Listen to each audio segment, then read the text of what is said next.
Hello, everyone. For those of you who are in Canada, happy post Victoria Day. So, today, what I want to talk about is a study that was published by Deloitte recently.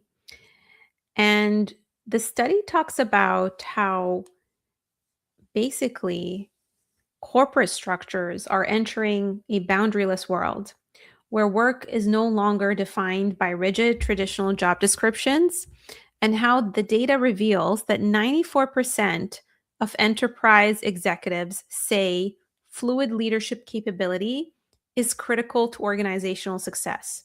Yet, only 23% believe their current leaders are actually equipped to manage outcomes in a boundaryless environment. So let's talk about that because I hear that a lot when it comes to executives looking for their next career move. In fact, this is partly why it is so difficult for a lot of leaders to decide what their next move is and what role they want to target. It is often why I find leaders who come to me saying that they're jack of all trades, they've done so much in their career, and they have no idea what to commit to because doing so limits them.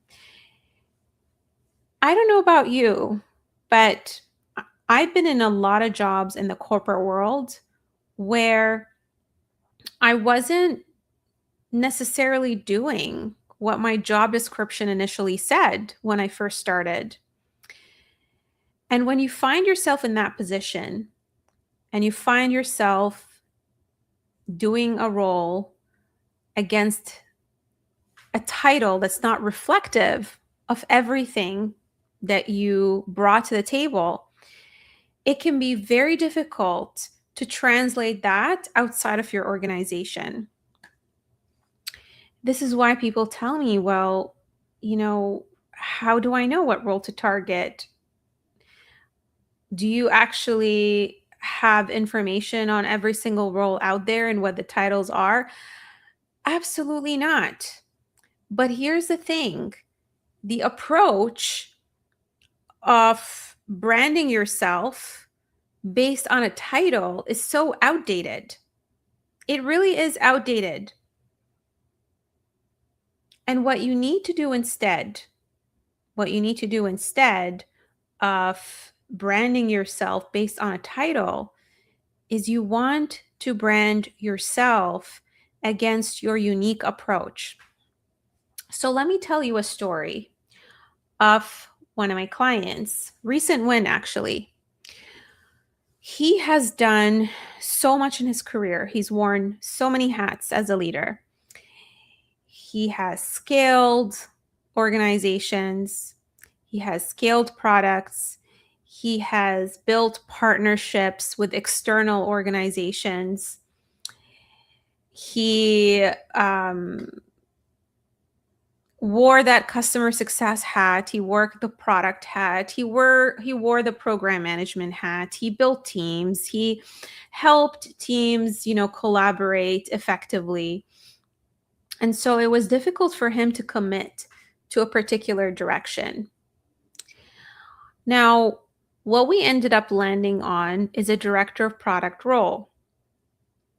However, even when you market yourself based on a title like a director of product, there are so many flavors of directors of products. There are directors of products who are strong at the development and the technical aspect.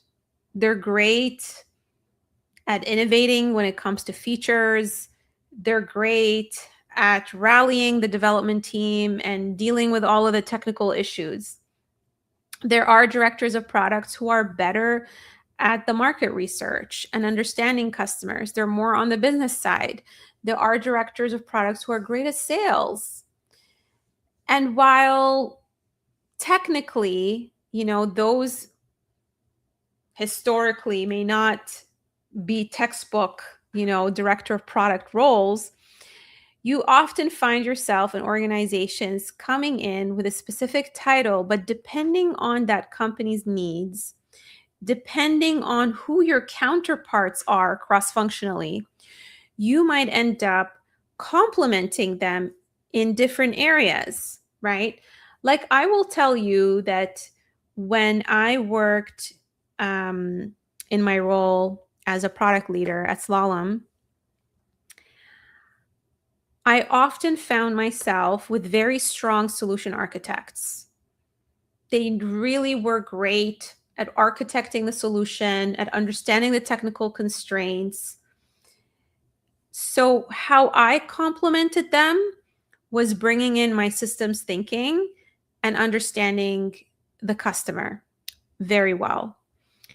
And so, I often found myself in product roles where I was the expert in running discoveries and shaping the roadmap.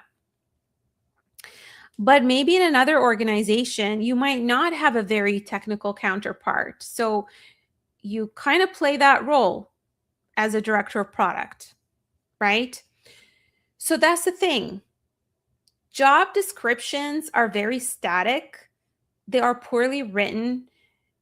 They're copied and pasted from some other generic, job posting because a hiring manager wants to hire fast and often is not heavily involved in the hiring process. And sometimes an organization is not very clear about who they need and what problems they need to solve.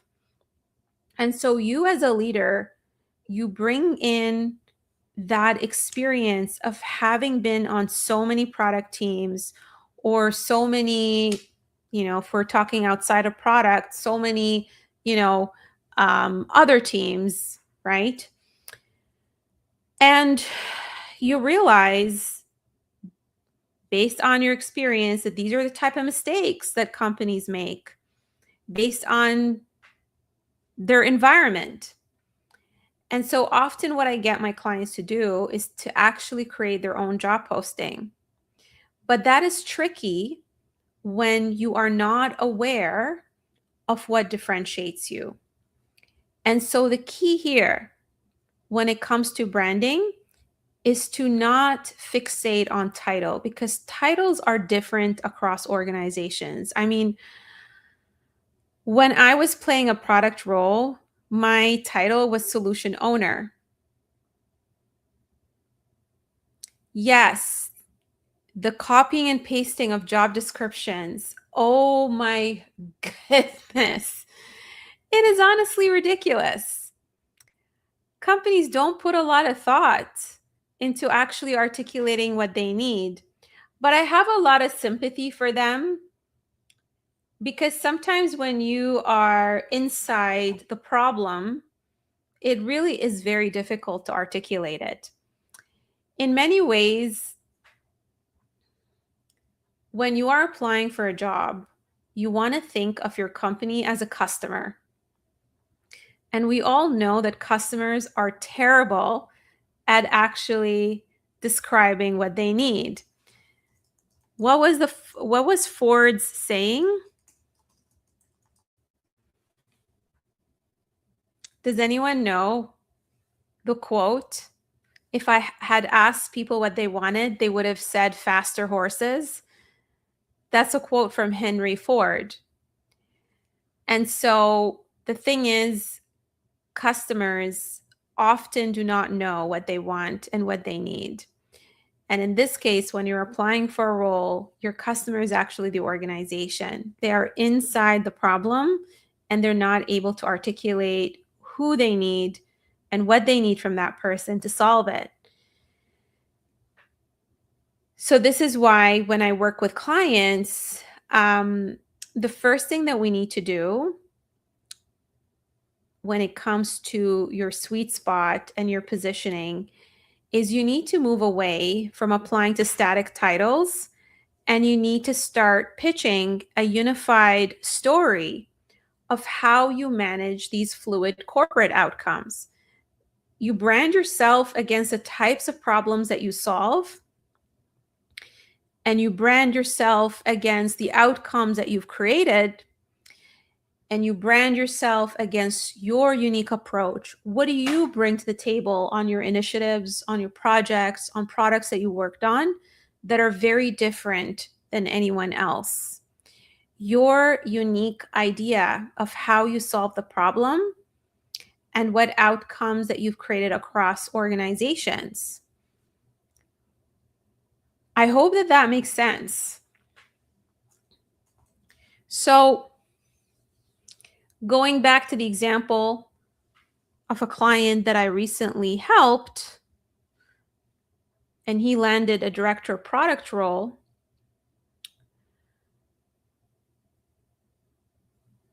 one of the things that he brought to the table was he partnered with a VP to create an ecosystem strategy for a global partner. And he basically oversaw a distributed organization of 30 direct reports and more than 70 cross-functional team members across the Americas, Europe, Asia. And he grew the revenue from 600 million to 1.2 billion. Now, I've worked with this client closely. I know him personally, and I can tell you guys that one of his superpowers is he is such an amazing relationship builder. This is why he was able to scale the organization. This is why he was able to form these alliances. He just has a knack of building relationships. And when it comes to scaling a product and scaling an organization, that is an important superpower to have. Okay? He didn't need to be technically strong in order to solve the problem. A lot of the organizations that he was coming into, a big issue they had that was not being able to scale. So that's the thing. We told a lot of these stories in order for us to differentiate him.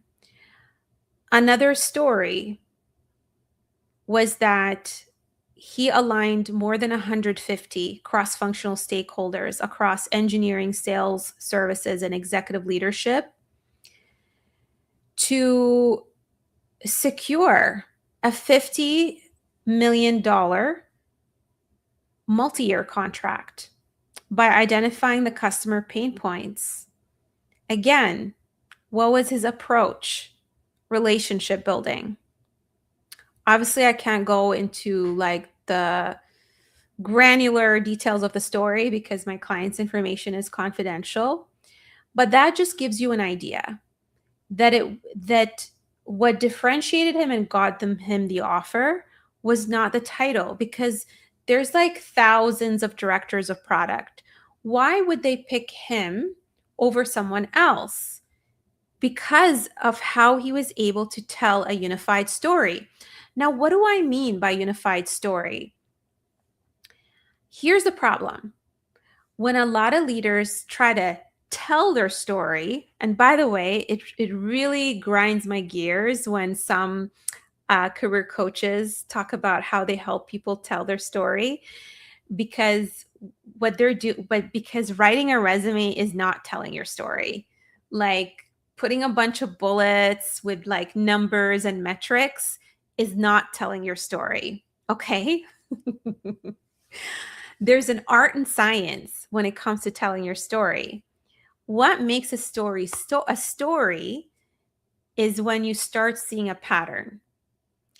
And so we have to figure out what pattern is the reoccurring pattern that's consistent across all of your roles, so that hiring managers and recruiters get it. They get it. This is your strength. I see it repeated over and over and over and over again. Now, if we have a whole bunch of disconnected strengths, it becomes confusing what your niche is. If I portrayed this client as an example, as someone who is technically strong and also a relationship builder, and also, some other thing, right? the recruiter is going to get confused. And this is where they're going to say to you, well, I don't know what role you want, and I don't know where to place you. But with this client, we found a recurring theme. I was able to help him connect the dots. So every single story that is on his LinkedIn profile, that's on his resume, gives the recruiter the same takeaway, which is this guy's a great relationship builder, and he has a track record of scaling products by increasing the revenue. Every single thing in his profile supports that main idea. One role talks about how he partnered with the VP, worked with distributed teams, and grew the revenue from 600 million to 1.2 billion by redesigning the partner ecosystem, relationship building. Another story in another role talks about how he defined and executed the product strategy for a multi-vendor platform and how he aligned 150 plus cross-functional stakeholders in order to secure 50 million.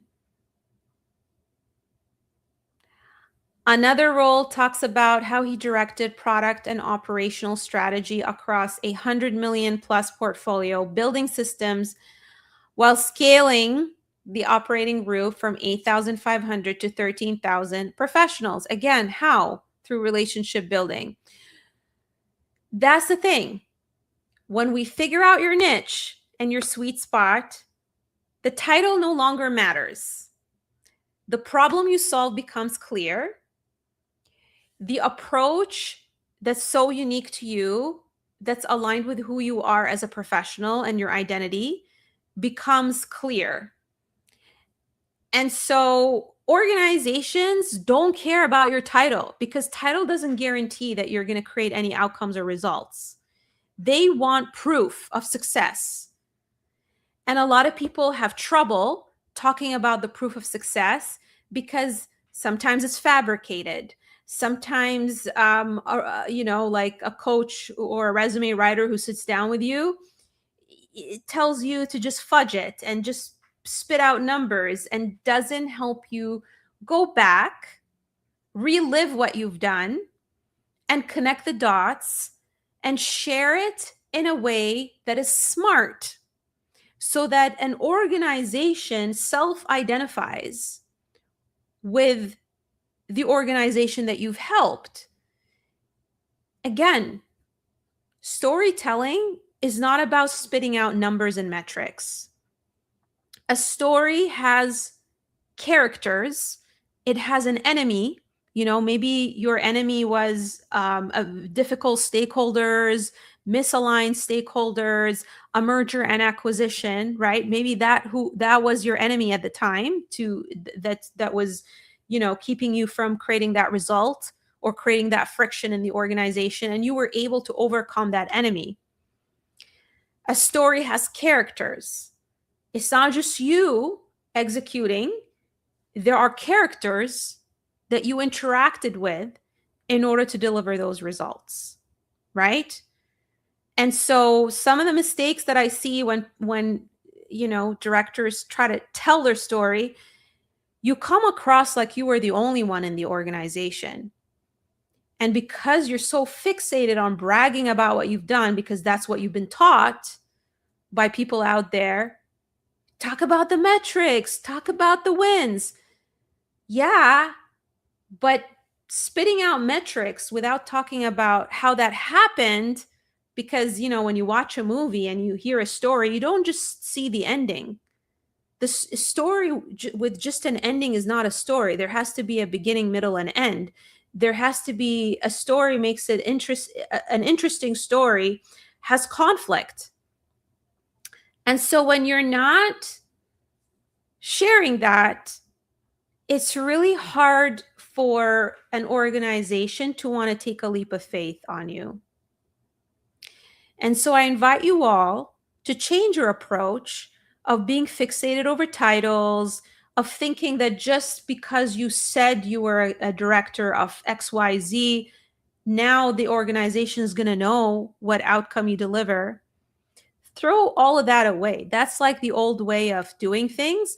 And those are tactics that people at the entry level follow.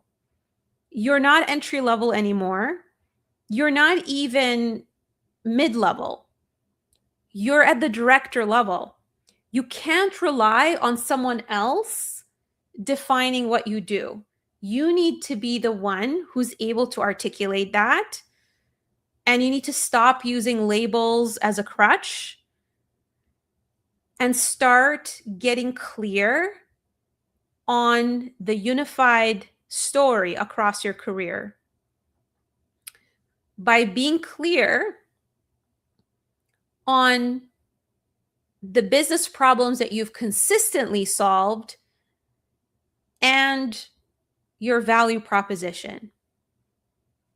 In my client's case, his value proposition was that he's a relationship builder. But guess what? He didn't know that before working with me.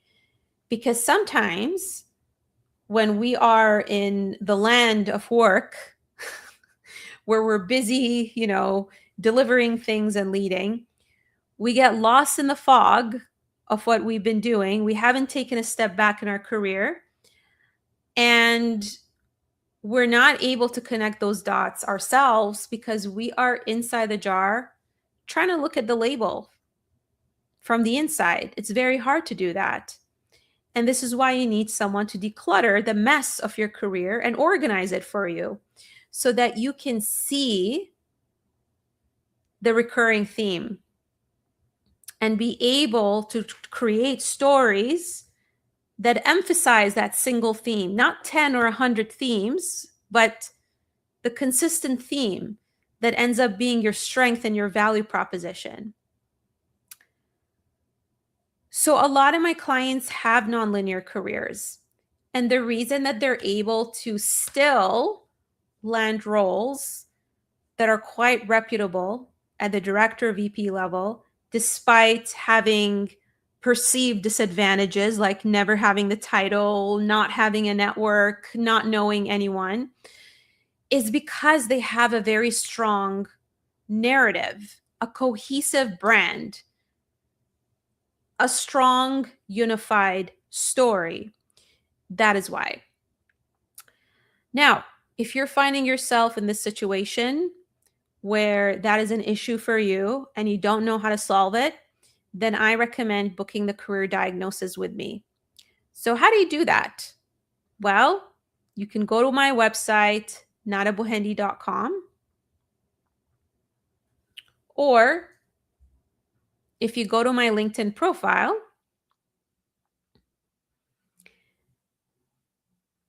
and you click on the book an appointment button. So let me quickly show you here.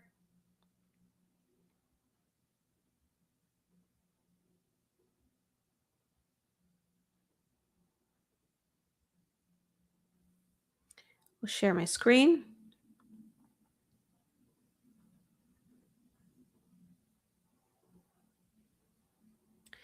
So if you go under book an appointment, right underneath my name, you can book your career diagnosis. Just click on this button. It takes 2 minutes to basically fill out this intake form for me to understand your goals and what's blocking you.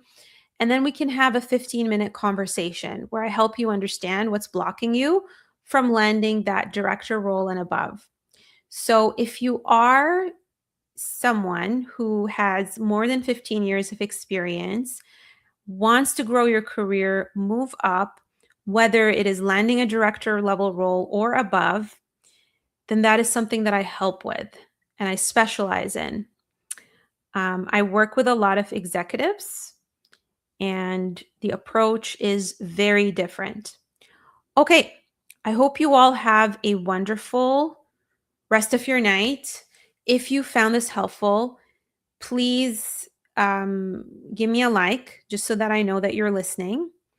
And if you know someone in your network who might benefit from this, then I would appreciate it if you repost this so that they can see it as well. And I hope you have a wonderful rest of your night.